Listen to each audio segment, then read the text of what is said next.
Psicología de las masas, por Gustave Le Bon. 13. Libro 1. La mente de las masas. Libro 4. La forma religiosa que toman todas las convicciones de las masas. ¿Qué se entiende por sentimiento religioso? Es independiente de la adoración de una divinidad. Sus características. La fuerza de las convicciones que adoptan una forma religiosa. Varios ejemplos. Los dioses populares nunca desaparecieron. Las nuevas formas bajo las cuales se las revive. Formas religiosas de ateísmo. Importancia de estas nociones desde el punto de vista histórico. La Reforma, San Bartolomé, el terror y todos los eventos análogos son el resultado de los sentimientos religiosos de las masas y no de la voluntad de individuos aislados. Hemos visto que las masas no razonan, que aceptan o rechazan ideas como un todo, que no toleran ni discusión ni contradicciones, y que las sugestiones a las que se las somete invaden la totalidad de su entendimiento y tienden inmediatamente a transformarse en acciones. Hemos mostrado cómo masas adecuadamente influenciadas están prontas a sacrificarse por los ideales que les han sido inspirados. También hemos visto que solo tienen sentimientos violentos y extremos, que en su caso la simpatía rápidamente se vuelve adoración y que la antipatía, casi tan pronto como es suscitada, se convierte en odio. Estas indicaciones generales ya nos proporcionan un presentimiento de la naturaleza de las convicciones de las masas. Cuando se examinan estas convicciones, ya sea las de épocas marcadas por una ferviente fe religiosa o por grandes alzamientos políticos como los del siglo pasado, se hace evidente que siempre toman una forma peculiar que no puedo definir mejor que dándole el nombre de un sentimiento religioso. Este sentimiento posee características muy simples, tales como el culto a un ser que se supone superior, miedo ante el poder adjudicado a este ser, sumisión ciega a sus órdenes, incapacidad para discutir sus dogmas, el deseo de difundirlos, y la tendencia a considerar enemigos a todos los que no los aceptan, sea que este sentimiento se aplique a un Dios invisible o bien a un ídolo de piedra o madera, a un héroe o a una concepción política. Siempre que presente las características citadas, será religioso en esencia. Lo sobrenatural y lo milagroso se encontrarán presentes en la misma medida. Las masas siempre adjudican un poder misterioso a la fórmula política o al líder victorioso que momentáneamente ha suscitado su entusiasmo.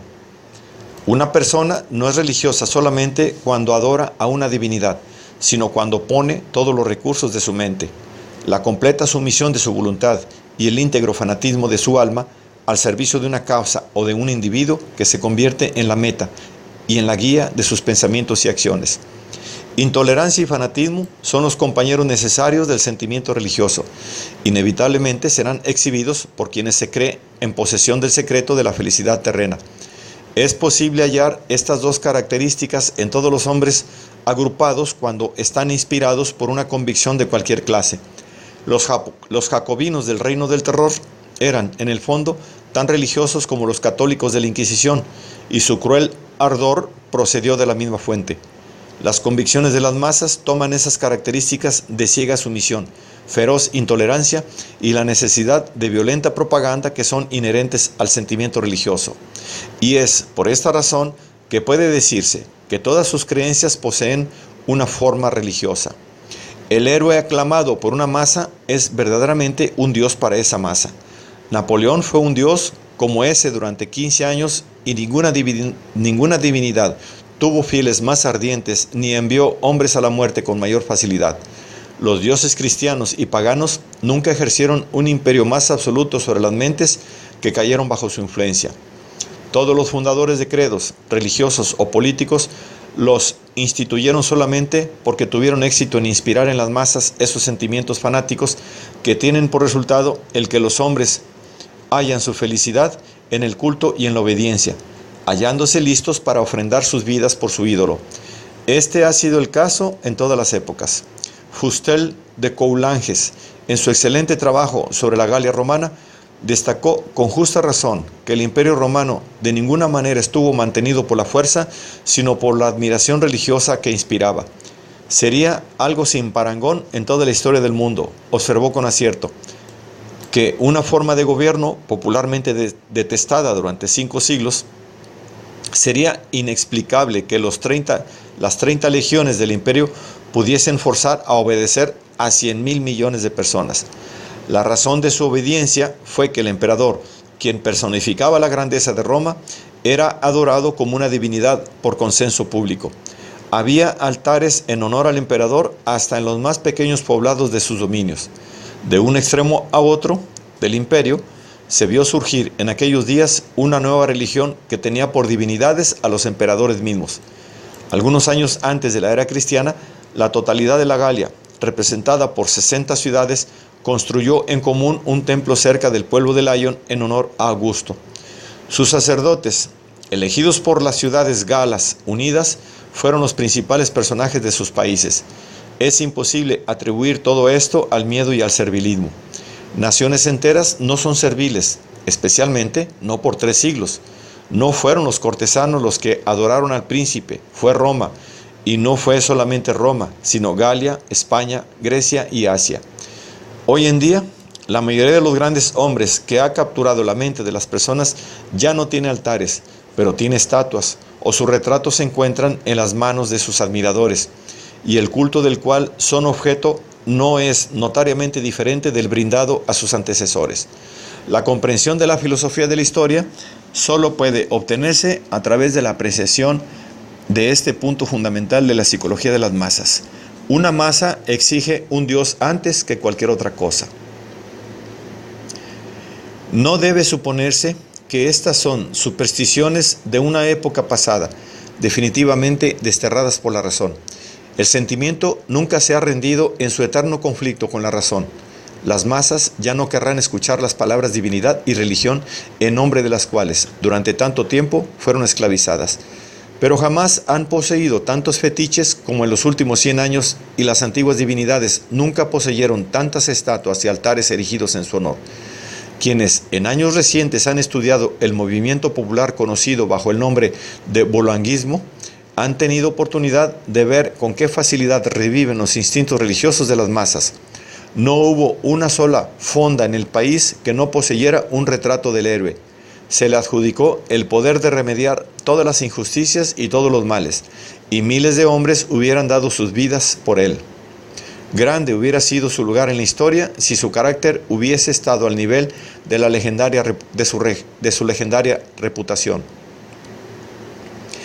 En consecuencia, constituye un lugar común inútil afirmar que una religión es necesaria para las masas, porque todos los credos, sean políticos, divinos o sociales, solamente arraigan en ellas con la condición de asumir siempre la forma religiosa, una forma que obvia los peligros de la discusión. Si fuese posible inducir a las masas a adoptar el ateísmo, esta creencia exhibiría todo el ardor intolerante de un sentimiento religioso, y en sus formas externas pronto se convertiría en un culto. La evolución de la pequeña secta de los positivistas nos ofrece una curiosa prueba sobre este punto. A los positivistas les pasó muy rápidamente lo mismo que le sucedió al nihilista, cuya historia relata ese profundo pensador que es Dostoyevsky. Iluminado un buen día por la luz de la razón, rompió las imágenes de las divinidades y los santos que adoraban el altar de una capilla. Apagó los cirios y, sin perder un minuto de tiempo, reemplazó los objetos destruidos con las obras de filósofos ateos tales como Buchner y Moleschott. Después de lo cual, muy devotamente volvió a encender los cirios. El objeto de sus creencias religiosas había sido cambiado, pero ¿puede decirse en verdad que cambiaron sus sentimientos religiosos? Ciertos hechos históricos, y son precisamente los más importantes, lo repito, no pueden ser comprendidos a menos que se haya logrado apreciar la forma religiosa que las convicciones de las masas siempre asumen a la larga. Hay fenómenos sociales que deben ser estudiados por lejos mucho desde el punto de vista del psicólogo que desde el del naturalista. El gran historiador Taine solo estudió la revolución como un naturalista, y es por ello que la verdadera génesis de los hechos con frecuencia se le ha escapado. Ha observado los hechos a la perfección, pero al no haber estudiado la psicología de las masas, no siempre ha podido rastrear sus causas. Habiéndole impresionado los hechos por su aspecto sanguinario, anárquico y feroz, apenas sí ha visto en los héroes del gran drama algo más que una horda de salvajes epilépticos abandonándose a sus instintos sin freno alguno. La violencia de la revolución, sus masacres, su necesidad de propaganda, sus declaraciones de guerra contra todas las cosas, todo ello solo puede ser explicado adecuadamente entendiendo que la revolución fue meramente el establecimiento de un nuevo credo religioso en la mente de las masas. La Reforma, la masacre de San Bartolomé, las guerras de religión francesas, la Inquisición, el reino del terror, son todos fenómenos de idéntica clase producidos por masas animadas por esos sentimientos religiosos que necesariamente guían a quienes, imbuidos por ellos, extirpan sin piedad, por el fuego y por la espada, a quien quiera que se oponga al establecimiento de la nueva fe. Los métodos de la Inquisición son los de todos aquellos cuyas convicciones son genuinas y firmes. Sus convicciones no merecerían estos adjetivos si recurriesen a otros métodos. Alzamientos análogos a los que acabo de citar son sólo posibles cuando es el espíritu de las masas el que los produce. Los déspotas más absolutos no podrían causarlos. Cuando los historiadores nos dicen que la masacre de San Bartolomé fue la obra de un rey, demuestran ser tan ignorantes de la psicología de las masas como de la de los soberanos. Manifestaciones de este orden solo pueden proceder del espíritu de las masas. El poder más absoluto del monarca, más despótico, apenas sí podrá hacer más que acelerar o retardar el momento de su aparición.